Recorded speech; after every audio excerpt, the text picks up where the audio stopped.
Hey everyone, welcome in this channel. Today we are reading our chapter number first, our extended family. Family means होता है परिवार, और आप सबको बहुत अच्छे से पता है कि हम कहाँ रहते हैं। हम सारे फैमिली में, परिवार में एक साथ रहते हैं। हमारे यहाँ पे फैमिलीज टू टाइप्स की होती हैं, न्यूक्लियर फैमिली और जॉइंट फैमिली। न्यूक्लियर फैमिली में क्या होता है, केवल पेरेंट्स और उनके बच्चे होते हैं, और जॉइंट फैमिली में मम्मी पापा के साथ हमारे भाई बहन भी होते हैं, दादा दादी चाचा चाची और उनके बच्चे भी हमारे साथ रहते हैं। तो उस फैमिली को जॉइंट फैमिली या बिग फैमिली मीन्स बड़ा परिवार कहकर बुलाया जाता है। इस लेसन को स्टार्ट करने से पहले आप लोगों से रिक्वेस्ट है कि इस लेसन की रीडिंग के साथ साथ हम करेंगे इसकी एक्सरसाइज, तो आप लास्ट तक वीडियो में बने रहिए। और आप मेरे चैनल पे नए हैं तो आपको पता है, चैनल को सब्सक्राइब कर लीजिए, बेल का आइकन दबा लीजिए और वीडियो को ज़्यादा से ज़्यादा शेयर, लाइक और कमेंट करें। Which type of family do you live in? आप किस तरीके के परिवार में रहते हैं? Do your uncles, aunts and cousins live with you? क्या आपके चाचा चाची और आपके चचेरे भाई बहन आपके साथ रहते हैं? If you do not live with you, अगर आप उनके साथ नहीं रहते, can you still call them a part of your family? तो क्या तुम उन्हें अपने एक परिवार का हिस्सा कह सकते हो? There are mainly two types of families, मुख्यतः दो तरीके के परिवार होते हैं, nuclear family and joint family. अभी मैंने आप लोगों को बताया हमारी फैमिली टू टाइप की होती है, एकल परिवार और संयुक्त परिवार। अ न्यूक्लियर और small family has parents and their children. Nuclear family को हम छोटा परिवार भी बोलते हैं, स्मॉल फैमिली भी कहते हैं, because there are only parents and their children, कि वहाँ पे केवल मम्मी पापा और उनके बच्चे ही रहते हैं। A joint or big family has parents, grand parents, uncle, aunts and cousin. Joint family को हम बिग फैमिली भी कहते हैं। क्यों कहते हैं? क्योंकि वहाँ पे हमारे पेरेंट्स, ग्रैंड पेरेंट्स, दादा दादी, चाचा चाची और उनके बच्चे रहते हैं। Look at this pictures, this is small family and this is big family. Next है आपका immediate family. What is the mean of immediate family? Immediate family होता है सगा परिवार। All the people who live with you, जो लोग तुम्हारे साथ रहते हैं, एट योर होम, तुम्हारे घर पे, are a part of your immediate family, वो आपके सगे परिवार का हिस्सा है। If you live in a joint family, अगर आप एक जॉइंट फैमिली में रहते हो, your immediate family would include your parents, siblings, grand parents, uncles, aunts, cousins etcetera. कि अगर आप जॉइंट फैमिली में रहते हो तो वहाँ पे क्या होता है, आपके दादा दादी, मम्मी पापा, भाई बहन, चाचा चाची और उनके बच्चे आपका सगा परिवार कहलाता है। If you live in a nuclear family, अगर आप एकल परिवार में रहते हो, your immediate family is your parents, sisters and brother, तो आपका जो सगा परिवार क्या होता है, आपके भाई बहन, मम्मी पापा, यही होते हैं। देखो यहाँ पे, यहाँ सगे परिवार में केवल ये 4 लोग आते हैं, और यहाँ सगे परिवार में ये कंप्लीट फैमिली आती है। अगर हम जॉइंट फैमिली में रहते हैं तो जॉइंट फैमिली में ये हमारा सगा परिवार है, और न्यूक्लियर फैमिली में रहते हैं तो केवल ये हमारा सगा परिवार है। नेक्स्ट है आपका एक्सटेंडेड फैमिली। एक्सटेंडेड होता है विस्तारित। An extended family includes your close relative like uncles, aunts and cousin who live separately, कि आपका जो विस्तारित परिवार होता है उसमें आपके जो करीबी रिश्तेदार होते हैं, चाचा चाची होते हैं, चचेरे भाई बहन होते हैं, और आपके कुछ रिश्तेदार होते हैं जो अलग रहते हैं। Both maternal and paternal relatives are part of an extended family. हमारे जो दादा दादी होते हैं और नाना नानी होते हैं, वो सारे क्या कहलाते हैं, वो भी हमारी एक्सटेंडेड फैमिली का एक हिस्सा होते हैं। They may or may not live together in the same house, वे घर में एक साथ रह भी सकते हैं और नहीं भी रह सकते सेम घर में। All the members in a family except our parents, grand parents and siblings are called relative as they are related to each other in some or the other way, कि हमारा जो परिवार होता है, हमारे परिवार में मम्मी पापा, दादा दादी और हमारे भाई बहनों को छोड़कर और सारे हमारे क्या होते हैं, रिश्तेदार होते हैं, वो हमारे साथ कहीं ना कहीं किसी तरीके से हमारे साथ जुड़े हुए होते हैं।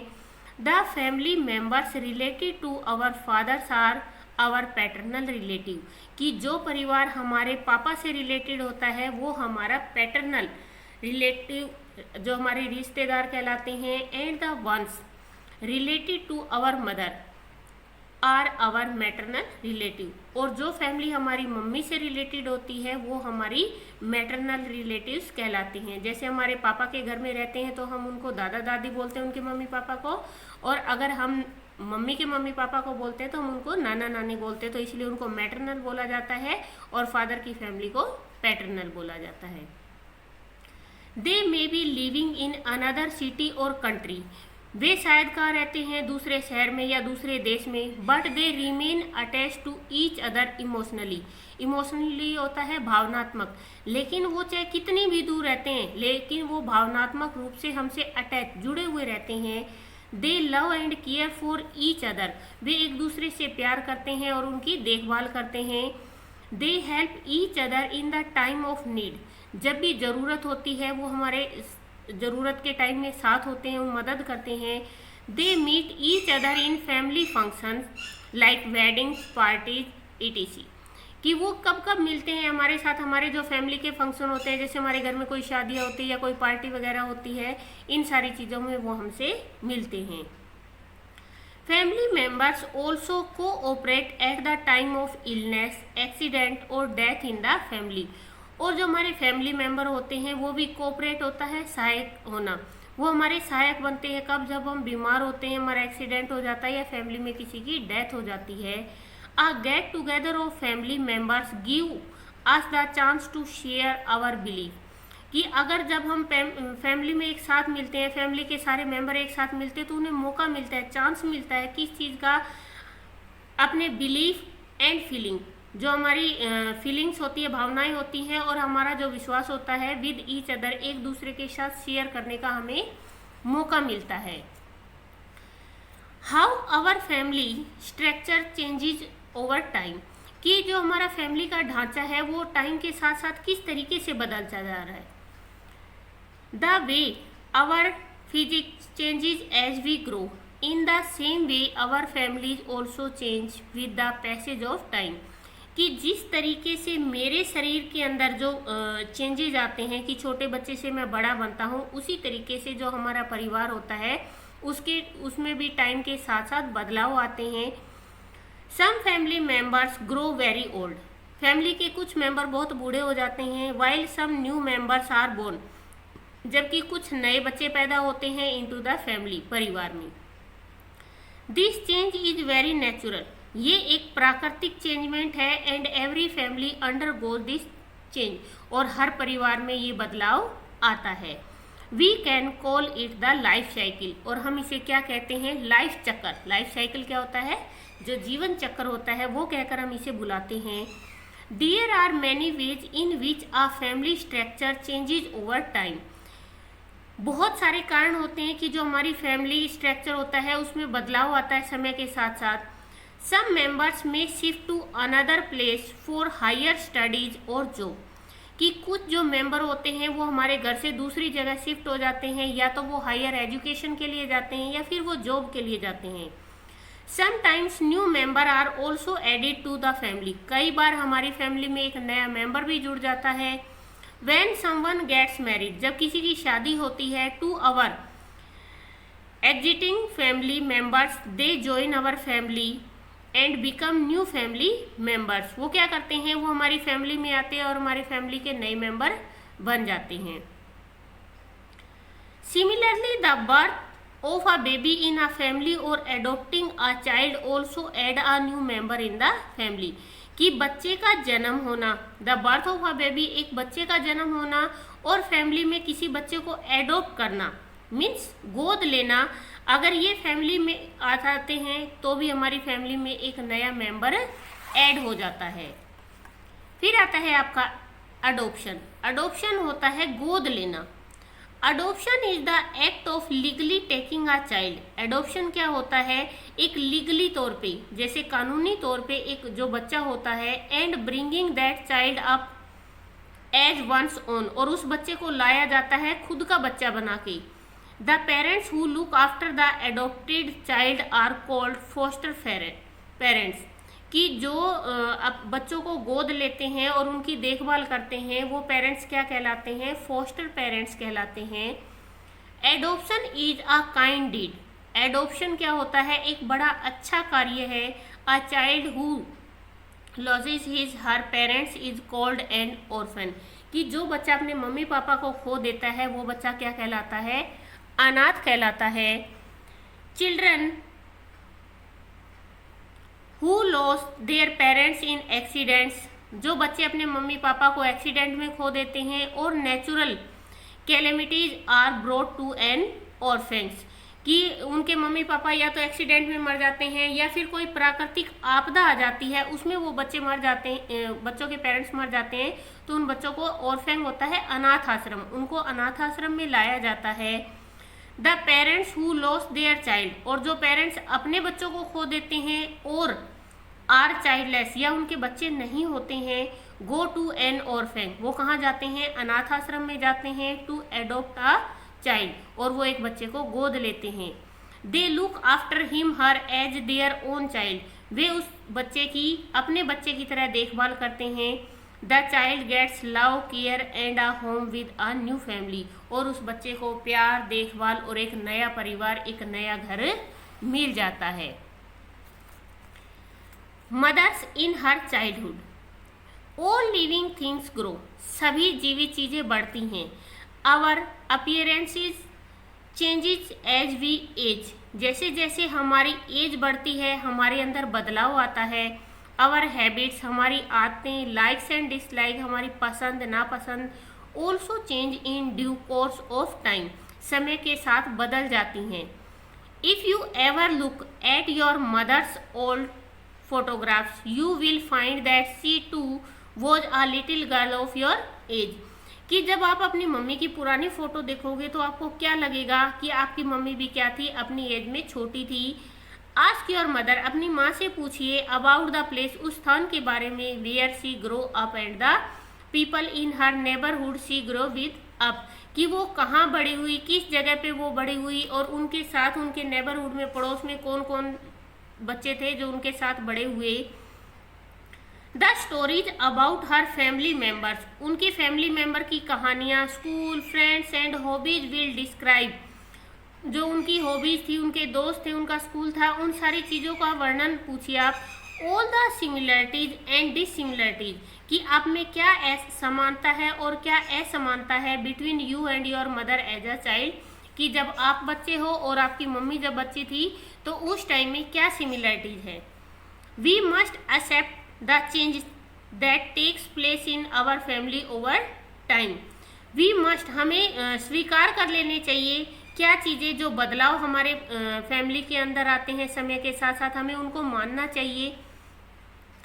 Accepting the change help in straightening family bonds and developing a sense of understanding amongst family member, कि जो स्वीकार करने की ताकत होती है वो क्या करती है? परिवार के अंदर अच्छी बॉन्डिंग पैदा करती है और परिवार को विकसित करने में हेल्प करती है। Respecting our traditions and values, हमारे जो रीति रिवाज हैं और हमारे जो मूल्य हैं, हमें उनकी क्या करनी चाहिए? रेस्पेक्ट करनी चाहिए, उनका आदर करना चाहिए। In a family the tradition and values are passed on from one generation to another, कि हमारे जो रीति रिवाज होते हैं एक फैमिली से दूसरी फैमिली में चले जाते हैं। Values are the good habit, हमारे जो मूल्य होते हैं वो हमारी अच्छी आदतें हैं। लर्न थ्रू एक्सपीरियंस, जो हमें अनुभव से प्राप्त होती हैं। When a value is pass, जब एक मूल्य गुजर जाता है ऑन फ्रॉम वन जनरेशन, की एक जनरेशन से दूसरी जनरेशन पे, टू द नेक्स्ट जनरेशन, अगली जनरेशन में, it become a tradition in a family, तो ये हमारे परिवार का क्या बन जाता है? एक रिवाज बन जाता है। Helping each other in a family is very important value as this help us to live together peacefully, और अगर हम अपने परिवार में एक दूसरे की मदद करते हैं तो इससे क्या होता है, एक दूसरे के साथ शांति से रहने में हमारी क्या होती है, मदद होती है। We should follow the following family values, और हमारे परिवार में कुछ मूल्य होते हैं, उनको हमें मानना चाहिए। Like this, we must love and support each other in our family. हमें हमारे परिवार में एक दूसरे को प्यार करना चाहिए और एक दूसरे की सहायता करनी चाहिए। We should always help our family members who need our support. हमारे परिवार के मेंबर की मदद करनी चाहिए जिनको हमारी ज़रूरत हो। We should share our work with our family members when it comes to looking after and keeping the house clean. कि हमारे फैमिली मेम्बर के हमारे मदद करनी चाहिए हमारे घर के कामों में और सफाई में। We should listen to our parents and family members. हमें हमारे माता पिता को और फैमिली मेम्बर को सुनना चाहिए, उनकी बातों को सुनना चाहिए। We should always stay in touch with our family members who live at a distance from us. और हमारा परिवार जो हमसे दूर रहता है उनके साथ हमें क्या रहना चाहिए, अटैच रहना चाहिए। ये है आप लोगों का लेसन। इसके साथ करेंगे हम इसकी exercise. A small family is also called a, small family को क्या बोला जाता है, nuclear family. A child who loses his her parents, जिस बच्चे ने अपने मम्मी पापा को खो दिया उसको क्या बोलते हैं, ऑर्फन, अनाथ। Your uncles and aunts living in another city or part of your extended family. People who adopt a child are called his her foster parents. इसके बाद आते हैं आपके ब्लैंक। फर्स्ट ब्लैंक में आएगा आपका इमीडिएट, सेकंड में आएगा एक्सटेंडेड, थर्ड में आएगा अडोप्शन और फोर्थ में आएगा बर्थ। उसके बाद है आपके true false. If you live in a nuclear family you have a large immediate family. अगर आप एक एकल परिवार में रहते हो तो आपका परिवार बड़ा होगा, false. Your uncles aunt and cousin living with you, अगर आपके चाचा चाची चचेरे भाई बहन आपके साथ रहते हैं, are part of your extended family, false.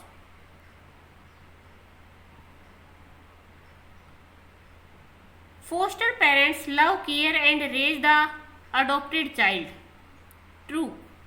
Marriage in a family brings a change in the family structures, true. Next आपके question answer. What is mean by immediate family. All the family members who live with you at your home are immediate family. कि जो परिवार के सदस्य आपके घर में आपके साथ रहते हैं वही क्या कहलाते हैं, इमीडिएट पार्ट कहलाते हैं।